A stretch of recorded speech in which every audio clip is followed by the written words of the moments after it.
We are your neighbors, your doctors, your teachers. We are Jehovah's Witnesses. I'm your classmate. I'm your teacher. I am your doctor. I'm your lawyer. I'm your firefighter. We are Jehovah's Witnesses. 9.2 million Jehovah's Witnesses in 241 lands. When disasters strike, we respond. We help our communities thrive. Across 6 continents, there are compelling stories waiting to be told. For press inquiries and research resources, contact us at JW Pressroom. This week, a video showed up on Instagram that, 10 years ago, the leadership of Jehovah's Witnesses would have called a sin. Smiling young members in cinematic lighting, a soft piano underneath, one after another, looking straight into the camera. I am a student. I am a teacher. I'm a doctor. I am a lawyer. I am a firefighter. A sweep of B-roll, neighbors helping neighbors, volunteers in branded vests, drone shots of communities being rebuilt, and then the closing line, delivered with the warmth of a Coca-Cola commercial. We are neighbors. We respond. We help our communities thrive across 6 continents. We are Jehovah's Witnesses. If you knew nothing about this organization, you would close that reel believing you just watched an ad for a modern, progressive tech company or a mainstream global charity. The lighting is corporate. The casting is diverse. The slogan could have been written by the same agency that does ads for a multinational bank. But for those of us who actually grew up inside a Kingdom Hall in America, that 1-minute video is not a glimpse of who Jehovah's Witnesses are. It is a calculated piece of damage control, because the governing body is not on Instagram to preach the good news. They are on Instagram because the organization is facing a massive global identity crisis, and they are desperate to clean up their public image. They have built a glossy corporate shield to hide the most toxic parts of their own doctrines from the public. And the more closely you look at this latest video, the more obvious it becomes exactly what they are running from. 3 things in particular.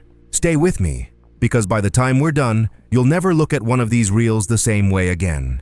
Point 1. The higher education hypocrisy. Let's start with the most insulting frame in the entire reel. The lawyer, the doctor, the teacher, the firefighter. 5 seconds of professional credentials paraded for the camera. The implicit message could not be cleaner.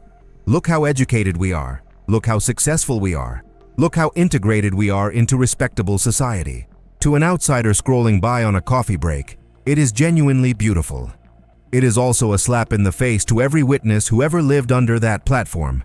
Because for decades, and I mean decades, this is not a fringe interpretation. This is the official voice of the organization through their own magazines. The platform screamed at young witnesses that higher education was a demonic trap, a waste of time in the last days, a fast track to spiritual death. They told young people that the system was about to end, so why bother with 4 years of college you'd never use? They told them that university campuses were dens of immorality, full of apostates and atheists waiting to drag them out of the truth. They held up pioneer service and Bethel work as the only honorable path. They guilt-tripped parents into discouraging their own kids from applying to universities. And it worked. Studies of religious affiliation in the United States have consistently placed Jehovah's Witnesses at the bottom of the chart for college completion and household income. That isn't an accident. That isn't shyness. That is the documented, measurable consequence of an official, top-down policy preached from the platform for generations. Countless young JWs gave up their dreams because of that guilt. They turned down scholarships. They walked away from medical school. They became janitors and window cleaners and part-time house painters because pioneer hours were treated as more important than a retirement plan. Their parents are now in their 70s, still working, because nobody told them retirement existed. And then, when the organization suddenly needs to look prestigious and intellectual and modern to the secular world, when they need to convince Instagram that they are not a high-control group, those exact same degrees become a marketing trophy. The few witnesses who, somehow, against the pressure, became doctors and lawyers and teachers anyway, are dressed up, lit professionally, and used as evidence that the religion is not what its critics say it is. That is not progress. That is exploitation of the survivors of a policy the organization will not even admit was a policy. It is pure hypocrisy, and every former witness watching that reel feels it in the gut. Point 2. The humanitarian aid illusion. Then the reel pivots, and the second lie begins. We help our communities thrive across 6 continents. Cue the high-vis vests, cue the volunteers rebuilding houses, cue the drone shots and the swelling music. The visual grammar is identical to UNICEF, to the Red Cross, to Doctors Without Borders. A casual American scrolling past has one impression and one impression only. These people are out there serving humanity at a global scale.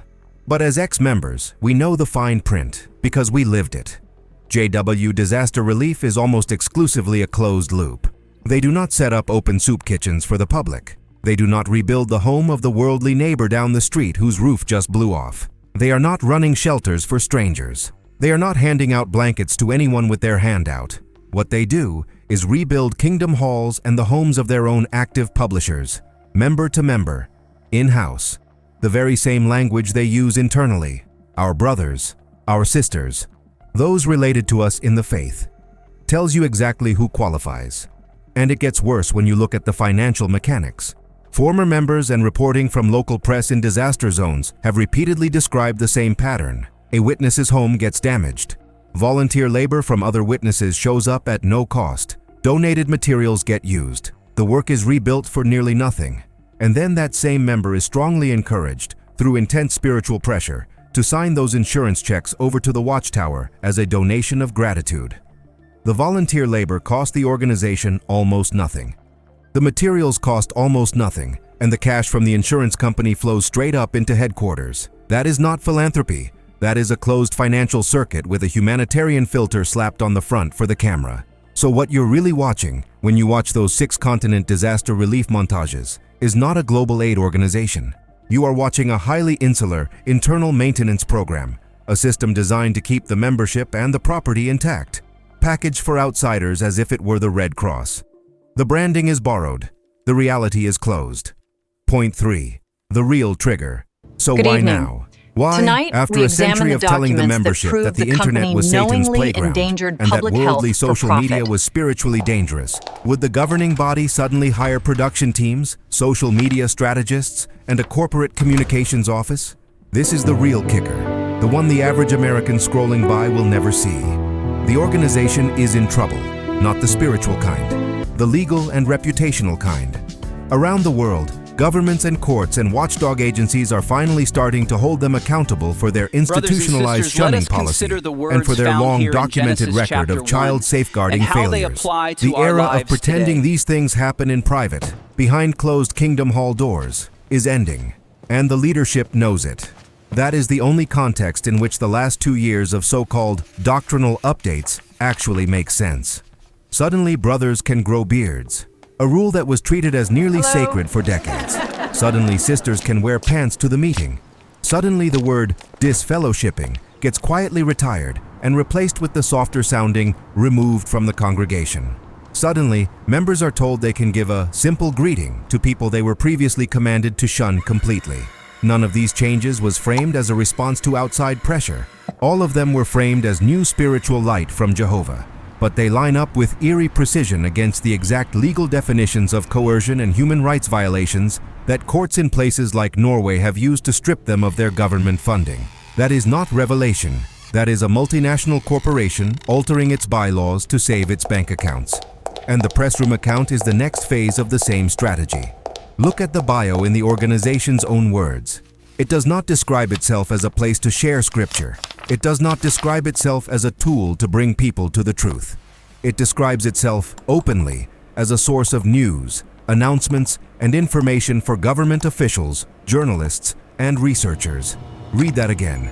That is not language a church writes when it is trying to reach lost souls. That is language a multinational writes when it is trying to manage regulators, government officials, Can we dim the brightness a journalists, little? It's researchers. flaring. Adjusting now. Those are the people the press room was built for. The reel showing doctors and lawyers and firefighters is not a recruitment video aimed at the curious. It is a courtroom exhibit aimed at the people who decide whether high-control religions get to keep their tax breaks, their charitable status, and their legitimacy. It was literally created to look like a standard corporate press office, so that when somebody powerful goes looking, they find professionalism instead of scandal.